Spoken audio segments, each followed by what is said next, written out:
Mileena was by far the most requested character for Mortal Kombat 11. However, once fans finally got to play her, she was extremely underwhelming. So today, let's discuss why Mileena is the most disappointing character that NetherRealm has ever made. But before we go any further, make sure to subscribe if you're new, and if you enjoyed the video, make sure to leave a like as well. Without any further ado, let's get started. So for starters, Mileena has basically no customization, and I'm not joking. The variation system might as well not exist when you choose Mileena. And that's because you need two abilities by default to make her a decent character. Playtime is essential. You need this ability, otherwise she is missing very many strings that are core to her gameplay. And it's the exact same case for Stabby Scotch. This is her armor breaking move, and breakaway is very good against Mileena. If you don't have this move, the opponent can break away all day. Now the good news is that third variation slot is completely open, but honestly a lot of these abilities are very lacking. Rolling Thunder seems like fun at first until you discover it makes all of her combos do less damage. Condom Dash is cool, but it gets rid of her ball roll, which means she no longer has combos for the most part. Vanish sounds really cool on paper because to my knowledge Mileena's never had the ability to turn invisible. However, her combo damage goes down, and Mileena's combo damage is already average at best, maybe a bit below average, so you don't want to have any damage reduction. Side Slide is kind of fun for a mind game, but it's not that good, and her air sides are almost garbage. Don't worry, there's going to be an entire section on that. A low side blast would be really cool, except it replaces your regular side toss, and that's one of Mileena's best moves. You don't want to get rid of that. Don't get me wrong, there are some matchups where you do want this move, but 90% of the time you do not want this move. You're better off with the regular side blast. And as a result, if you watch players use Mileena, a lot of them just go for the air teledrop. It's not that good of a move, but it does allow for a surprise factor. You can just teleport out of nowhere, kind of like Scorpion, which allows you to whiff punish pretty much anything on reaction, and that's pretty good. Even though her teleport doesn't do very much damage, it's still nice to have that threat. However, as you can see, just like I said earlier, Mileena has almost no creativity. The variation system may as well not exist because 2 of the 3 slots are filled by default, and then for the last slot it doesn't really matter that much. But now it's time for the gameplay. Let's talk about how gutted Mileena's base kit is in this game compared to previous titles. For starters, her teleport drop. This thing is a shadow of its former self, because for starters, you no longer have the option to throw a Psy after it's landed or blocked, which is mind-boggling because you already need to waste a slot on the air size, and yet they still can't be used the way they're meant to be used. That is already a huge downside. I have no idea why Mileena doesn't have this option, because Katana does, so I don't think NetherRealm thought it was too strong. I think instead they just ran out of time or something. And of course things only get worse for poor Mileena, because if you meter burn, you get pretty much nothing. A bit more damage, but it's 125. That's less than a throw. It's really not a very big deal, and definitely not worth the bar most of the time. And what boggles my mind once again is how it doesn't start combos, because in Mortal Kombat X it definitely did, but then on top of that, just look at the animation. She throws them against the ground. I really would have thought that it bounces them into the air and she can keep a combo going, but surprisingly no, she just doesn't have that option. Instead, all you get is a tiny bit of extra damage, and it's a real shame because Mileena's only combo starter is the ball roll outside of her crushing blows, and the opponent can break away immediately from this thing, which is why having teleport drop as a combo option would have been amazing, especially since Condom Dash replaces her ball roll. If you had that move, at least you would still have access to one other move that combos, but nope, it's just a very tiny amount of damage. Once again, Mileena's teleport is a shadow of its former self. It's never been this bad in any of the games. But next up, let's talk more about the air size. Pretty much the only reason you would ever use this move is if you wanted to play keep away, and unfortunately Mileena is actually very good at keep away, because by default she throws 2 projectiles, and then with the meter burn she has 4. Nothing's armoring through that. And then on top of that, the meter burn size are completely safe on block, and look at all that ridiculous pushback. In fact, sometimes the regular size are safe on block depending on who you're fighting and how you space it, and as a result, keep away is one of the few things Mileena is decent at in this game. Whenever you watch high-level Mileena players, they will get the life lead and then just run away and throw size all day. They'll buy time until that meter fills and then do the meter burn version, because even if blocked, it's a good amount of chip damage. In fact, now that I think about it, her regular size are the only move that got better in this game. Everything else is slightly worse or downright awful compared to previous games. And if I'm being honest, having her basic attacks not be there by default was already a big enough sin, but having them be this bad is just, oh, it's just mind-boggling. It is mind-boggling. But next up, let's talk about the crushing blows, because these also confuse me as well. I feel like NetherRealm meant to change these and just forgot or just didn't have enough time, kind of like Cabal. You ever notice how most of his crushing blows are all just counter hits? To this very day, I don't think that was intentional. I think they forgot to change them and give it a bit more diversity, but for Mileena, it's the opposite problem. A lot of her crushing blow requirements are just bad. Take for example this string, a little unruly. It must counter or punish a high attack, and when I first saw that, I thought, oh cool, it has high crush abilities. It can go underneath high attacks. That's so sick. But turns out, nope, it can't do that. Or at the very least, it can't in most situations, which means you have to duck a high attack that has massive recovery and then go for this string. That's the only way you're ever getting the crushing blow. Which means that if you ever get this crushing blow, 99% of the time, it's going to be after ducking a throw. That's the only time you're going to get this, which means it's basically a second uppercut crushing blow. However, with that said, what's the damage like if I do something after it? So just like an uppercut. What's the damage? 253? Let's do an uppercut crushing blow. I would not be surprised if the damage is less. Yeah, the damage is less. So it's an uppercut crushing blow, only it's worse. Which means if you ever do duck under a high attack of any kind, you don't want to do this string. Just do the uppercut crushing blow instead. It's way better. This move should have just been a regular counter hit crushing blow. Why the high attack requirement? I have no idea. And next up we have the forward crushing blow. Another ridiculous set of requirements. You can't be knocked down or jump for 10 whole seconds, which might not seem difficult, but don't worry, it gets really complicated. Because it's not just jumping that negates this crushing blow. Literally anything that puts Mileena in the air counts. So for example, this back throw, yeah, this counts as being airborne, which means you can't do the forward crushing blow for another 10 seconds. And the same is true for this string as well, forward 4-3, one of her best strings in the entire game, but guess what? It counts as jumping. She has so many moves that count as being airborne and make this crushing blow really hard to get. If you genuinely do want to land this crushing blow, you're better off just playing keep away, throw size all day, and if the opponent ever does get close, catch him with the throw and then you'll get the crushing blow. That's your best method for getting it, and it does some decent damage, to be fair, 30%. In fact, even the second half of her condom dash counts as being airborne, so many moves are just off the table if you want to land her forward throw crushing blow. Don't get me wrong, it's unique, it has the benefit of novelty, but man does it really suck when compared to every other throw crushing blow in the game. It's so bad. Honestly, even Mileena's Miss Me crushing blow isn't that great. It seems okay at first because all you need is a 7-hit combo or more, and the damage is okay, but that's the problem, it's only okay. To give you an example, here's a regular bread and butter combo from Mileena.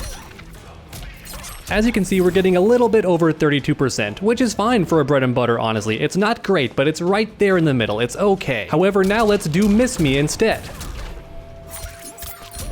A measly 36%, so that's 4% different than her regular bread and butter crushing blow, which is like 2 of these. That's the damage difference. Look at the health bar, that's the difference in damage for that crushing blow. The only time you're ever going to get a crazy amount of damage with this crushing blow is if you do it after another crushing blow. So her uppercut crushing blow or the high crush crushing blow, those could lead to more damage if you also do Miss Me. And now's the part of the video that everybody wants me to talk about. You're screaming at the monitors, I can hear you. It's the combo problem. Mileena has to use ball roll to get any kind of crazy combo outside of her crushing blows, which only happen once per match. And that's a very big problem for Mileena because the opponent can break away immediately. Now I've heard that if your timing is amazing, you can actually catch them with the stabby scotch, but I've never been able to do it. And then we have the absolute worst case scenario. If the opponent breaks away really late, they can actually get up in time to punish you. How insane is that? You want to extend your combo with the only move that extends combos, but instead you're getting punished. Once again, you need stabby scotch for this very reason. If the opponent breaks away really late, at the very least you can break their armor for a crushing blow. Believe it or not, Katana actually had a very similar problem to Mileena. Her fan lift could be broken away from immediately, and as a result she wouldn't get combos a lot of the time. However, NetherRealm did fix this problem in a future patch, and then the opponent could no longer break away during the fan lift at all. And I have no idea why they didn't do the same thing for Mileena's ball roll. If the opponent meter burns, there should be no way to break away from this thing. It should just be guaranteed every time until the meter burn is done. Because at least that way the opponent would have something they could do. Dash forward, uppercut, stabby scotch, something. But as it stands right now, 99% of the time, you just have to let the opponent break away because you can't do anything in time. And next up, it's time to rant about the little stuff. For starters, her back 1. This is her fastest mid, but the range on it is garbage. It's so bad. It's really fast, which is nice, but it can't hit anybody most of the time. And then to make matters worse, the second hit is -6 on block, which means you want to do the whole string, but guess what? It ends in a high attack, which the opponent can duck and then punish you for a full combo. Now, thankfully, Mileena does have a mid, which will catch them trying to neutral duck, but guess what? It's fully punishable on block, which means every time Mileena does her best mid in the game, she is taking a very big risk every single time. The only safe option she has is to do her Psy Blast and then spend the bar. Outside of that, she is taking a gamble every time, which is absolutely ridiculous. A mid should not have with this many caveats to it. It should just be okay. 2 hits for a decent hit confirm. And then we have All or Nothing, easily one of the best strings that Mileena has, but that does not mean it's good. This move was an overhead in Mortal Kombat X, but in this game it's just a mid, which is ridiculous because the first hit is 18 frames on startup, which means it is reactable. I believe Sub-Zero's overhead is around that speed as well, so why does he get a full combo mix up but Mileena doesn't? I understand that Mileena's low is pretty fast and can meter burn for a full combo, but so can Sub-Zero. He has a meterless option too. His low combos for free and his overhead requires meter. It's a 50-50. Why does Mileena not have that? Because keep in mind, Sub-Zero can keep you grounded for most of the combo, which means all that damage is pretty much guaranteed before you can break away. Mileena does not have that. The ball roll is god awful, so why oh why is this move not an overhead? I understand that NetherRealm wanted to keep the 50-50s to a minimum in this game. They didn't like the coin toss elements of previous titles. I understand that, but then why does Sub-Zero get to have better 50-50s with more damaging options and less breakaway opportunities? It makes no sense. When you factor in those variables, this hit really should be an overhead because yeah, it's a 50-50, but every time the opponent can break away if they have the bar for it. As you can see, the title of this video did not lie to you. Mileena was easily the most requested character for Mortal Kombat 11, and when she arrived, she was very underwhelming and easily one of the most disappointing characters that NetherRealm has ever made. So if you want Mileena to be better in the next title, please leave a like down below, or simply if you enjoyed my video. It really does help my channel out a ton. And then keep that combo going by subscribing and ringing that bell. That way you never miss a future video. Make sure to come back next time, and as always, stay underdogs.